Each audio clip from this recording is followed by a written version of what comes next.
खुलुमबाय आं माइनाव बसुमतारी गिबियावनो बर' रादाब नायगिरि नोंथांमोनखौ आंनि चेनेलाव बरायबाय लोगोसे गोजोन फुंबिलिनि गाहाम हामलायथि बावहरबाय नोंथांमोननि थाखाय लानानै फैबाय आं गोदान मोनसे रादाब नोंथांमोना भिडिअखौ अननानै जोबजासिम नायलांदो। दिनै 22 आगस्ट क'क्राझाराव थानाय बड'फा कालचारेल कमप्लेक्सआव गोदानै सायख'जानाय सा 420 भिसिडिसिनि सेक्रेटारिनि थिसनथाइ बिलाइखौ दिनै गथायनाय जागोन होनना खौरां मोननाय जादों।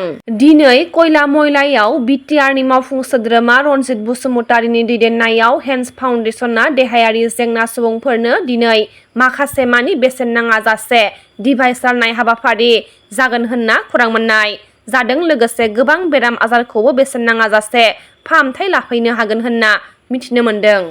बे बारनिफ्राय 18 बोसोर बैसोनि गोजौनि रावबो सुबुंनो गोदान आधार कार्ड होनाय जानाय नङा होनना गिबि मन्थ्रि बिथाङा फोरमायथिदों।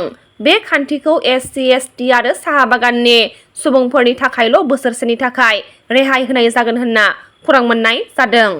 2025 मायथाइनि डुरान्ड काप जोलुर बादायलायनायनि फाइनाल गेलेनाया फैगौ 23 आगस्ट खालि बेलासिनि 5:30 रिंगायाव कलकातानि विवेकानन्द युवा भारती स्टेडियामाव जागोन होनना खौरां मोननाय जादों।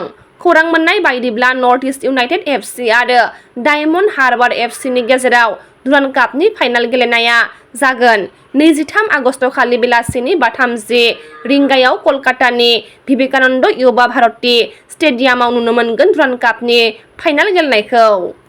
चिरां जिल्ला ट्राइबेल संघआ गनायथिलाइ सावदों। बोहैथि दाननि थांनाय 18 अक्ट' खालि आसाम सोरखारा गासै मोन 7 आहम, मटाक, मरान, चुथिया, गरखा, कच राजबंशी आरो आदिबासी जातिफोरनो ट्राइबेल बेल्ट एन्ड ब्लकनि सिङाव हानि मोनथाय होनायनि गनायथिलाइखौ 27 नं राजा लामायाव सावनानै बिनि हेंथायै गोख्रों खुद्रिसारो आरो बे गनायथिलाइखौ बोखारफिननो थाखाय आसाम सोरखारनिसिम गोख्रों दाबि दैखांदों। चिरां जिल्लानि ट्राइबेल संघनि गाहाय नेहाथारि सपन बसुमतारी बिथाङा फोरमायनाय बायदिब्ला जेब्लासिम आसाम सोरखारा ट्राइबेल बेल्ट आरो ब्लकनि सिङाव हा बायनो हानाय गनायथिलाइखौ बोखारना लाफिना अब्लासिम गोख्रों सोमावसारगोन होनना फोरमायथिदों। BTC-नि बारग'चिफ हाग्रामा महिलारि बिथांखौ प्रमद बर' बिथाङा बयनिख्रुइबो लाजिनांथावनासिन दैदेनगिरि होनना फोरमायथिदों। बर' हारियाव बयनिख्रुइ लाजिनांथाव सासे दैदेनगिरि होनबा हाग्रामा महिलारि, जाय बिथाङा इलेक्सन देरहानानै 5 बोसोर खेबसेबो एसेम्ब्लियाव फैयाखिसै। जोंहा BTC-नि रायजो राजाफोरनि फारसे गावनि जि गोसो बेखौ दिन्थिदों जे बिथाङा जेबो साननाय गैया, अननाय गैया। हाग्रामा महिलारि बिथाङा जोबोद गिनानै दङ। बिथाङा जेब्ला 2020 मायथाइयाव सरकार दानो हायाखै बै समनिफ्रायनो बिथाङा जोबोद गिदों। फार्स्ट गिदोंमोन जे बिथाङा गावनि दायफोरनि थाखाय माने साजा मोनगोन नामा, बिनि उनाव थाबाय। उनाव गिबाय बिथाङा जे जि सरकार सालायदों बेजोंथ' आं मोगा मोगि जानो हानाय नङा। दा नंखायनो 5 बोसोर बियो खेबसेबो एसेम्ब्लियाव फैयाखिसै।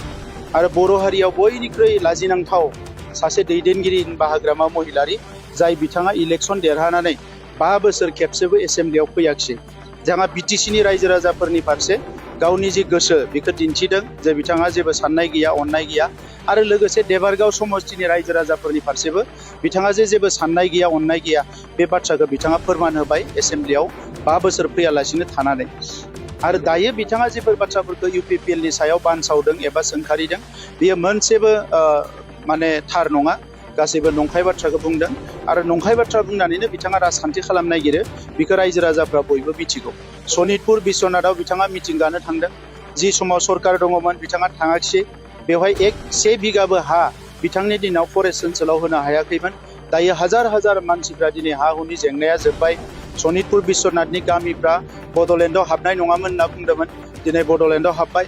दा बे जेंनाफोरखौ मोनसे मोनसे सुस्रांजानायखौ नुनानै बिथांमोना समखिदों। ओंखायनो राजखान्थि फारसे जानला मोनला खोथाफोरखौ बुंदों।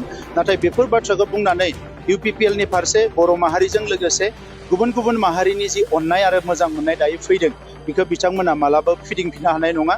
आरो एबार UPPL-आ बयनिख्रुइबो बांसिन मासि लानानै हारसिंनो सरकार दानो हानाय थासारियाव फैगासिनो दङ। बेखौ उनाव नुगोन रायजो राजाफ्रा। आं बेखौ जेबो बुंनो साना जे माखासे बाथ्राखौ राजखान्थियाव बुंनांगौ होननानै बुङो। दा बबे प्रेक्टिकेल नङा रायजो राजाफ्राबो उनाव नुगोन। तामुलपुर जिल्ला ट्राइबेल आफादआ आसाम सोरखारनि हेंथायै जिल्ला ट्राइबेल आफादनि मावख'नि मोखाङाव सोमावसारदों। मैया तामुलपुर जिल्लानि गाहाय मावख'आव दुवाराय आसाम ट्राइबेल संघनि खावलायनायाव जिल्ला ट्राइबेल आफादफोरा हेंथा सोमावसारदोंमोन। तिरापनि ट्राइबेल बेल्टनि गेजेराव आसाम सोरखारा गुबुन मोन 8 हारिफोरखौ रैखाथि थाखो फोसावनायनि उनाव तामुलपुर जिल्ला ट्राइबेल आफादा जिंगा सिखांदों। तामुलपुर जिल्ला ट्राइबेल आफादा आसाम सोरखारनि हेंथायै जिल्ला ट्राइबेल आफादनि मावख'नि मोखाङाव सोमावसारदों।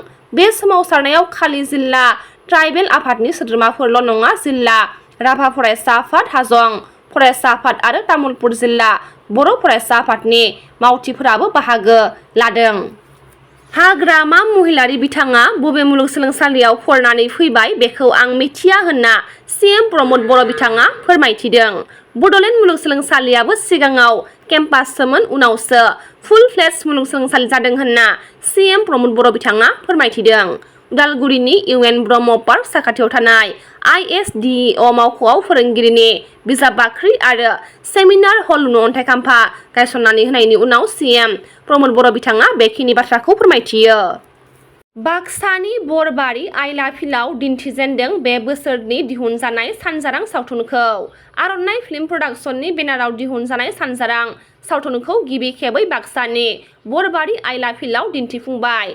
लखिमपुर जिल्लानि जाखांफुनाय प्रडिउसार अनजालु बसुमतारिनि गोख्रों नाजानायनि गेजेरजों बे बोसोरावनो गोदानै फैनो गोनां सापना हामना प्रबिन मैथा बर'नि लिरनाय आरो डाइरेक्सन होनायाव सानजारां सावथुना आबुं महर मोनबाय आरो बे सानजारां सावथुनखौ बाक्सा जिल्लानि बरबारि आइला फिल्डआव बिरगोस्रि सेल्फ हेल्प ग्रुपनि हेफाजाबजों दिन्थिफुंदों।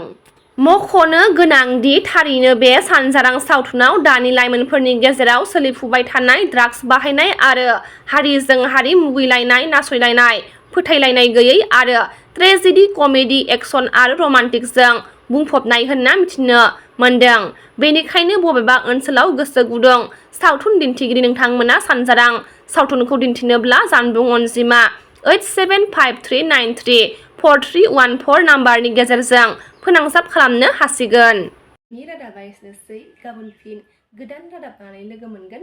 नोंथांमोना भिडिअखौ जोबजासिम नायबायब्ला अन्नानै लाइक, शेयार, कमेन्ट लोगोसे साबस्क्राइब खालामनानै होदो। गोजोन्थों।